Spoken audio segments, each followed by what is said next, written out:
1600-ലധികം സർവകലാശാലകളും 1,00,000+ കോഴ്സുകളും UG, PG, diploma, MS വരെ ലോകമെമ്പാടുമുള്ള സാധ്യതകൾ. കൗൺസിലിംഗ് മുതൽ വിസ വരെ, ഫോറക്സ്, ലോൺ, ട്രാവൽ, അക്കോമഡേഷൻ എല്ലാം ഒറ്റ ടച്ച്. വിദേശ പഠനം ആഗ്രഹിക്കുന്നവർ ഉടൻ വിളിക്കൂ 9001 56 800120.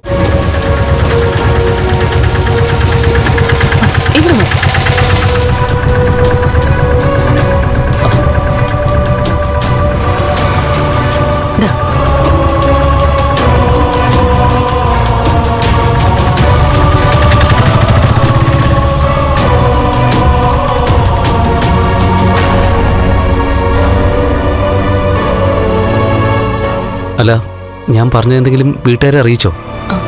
ഏയ് ഇല്ല. മഞ്ജുവിനോട് ഞാൻ നടന്നതൊക്കെ പറഞ്ഞതിന്റെ പേരിൽ എന്നെ മാർക്കോയും അവന്റെ സുഹൃത്ത് ലോപ്പസും ഒക്കെ ഇനി എന്നെ പറയാനൊന്നുമില്ല.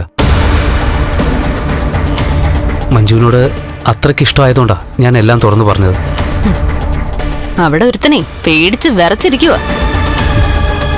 അവന്റെ തലയ്ക്ക് അടിച്ചപ്പോ തീർക്കാൻ ഒരു അടി കൊടുക്കേണ്ടതായിരുന്നു. അല്ലെങ്കിൽ അവന്റെ കൈയും കാലും തല്ലി ഓടിക്കണമായിരുന്നു. ശരിക്കും വീൽ ചെയറിൽ നടക്കേണ്ടത് എന്റെ കണ്ണേട്ടനല്ല, അവനാ.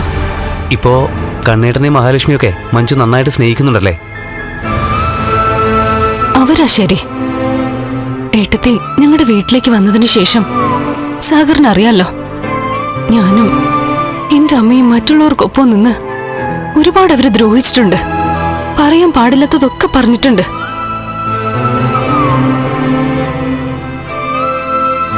പക്ഷേ അവര് പ്രാർത്ഥിക്കുന്ന ഒരു അയ്യപ്പസ്വാമിയുണ്ട് അവിടെ.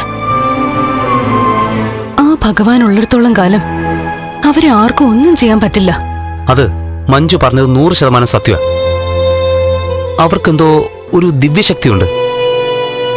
സത്യം പറയാലോ, അന്ന് അവരെ വിഷമിപ്പിച്ചതിന് ശേഷമാണ് എനിക്ക് വലിയ വലിയ മാറ്റങ്ങളുണ്ടായത്. നല്ലൊരു കുടുംബജീവിതം സ്വപ്നം കണ്ടു തുടങ്ങിയതും അതിനുശേഷമാണ്.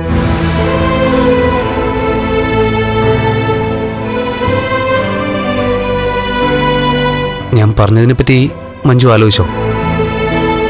ഈ 10-22 വർഷം വരെ സ്നേഹിച്ചൊരുത്തൻ എന്നെ ചതിച്ചു.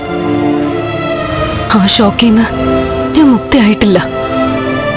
അതുകൊണ്ട് ഇത്തരം സംസാരങ്ങളൊന്നും നമുക്കിടയിൽ വേണ്ട സാഗറെ. ഞാൻ നിർബന്ധിക്കുന്നില്ല. എന്റെ നയം ഞാൻ വ്യക്തമാക്കി കഴിഞ്ഞു. എനിക്ക് മഞ്ജുവിനെ ഒത്തിരി ഇഷ്ടമാണ്. എന്റെ മാറ്റം ആത്മാർത്ഥമാണെന്ന് മഞ്ജുവിന് തോന്നുകയാണെങ്കിൽ മഞ്ജുവിന് ഉചിതമായൊരു തീരുമാനം എടുക്കാം.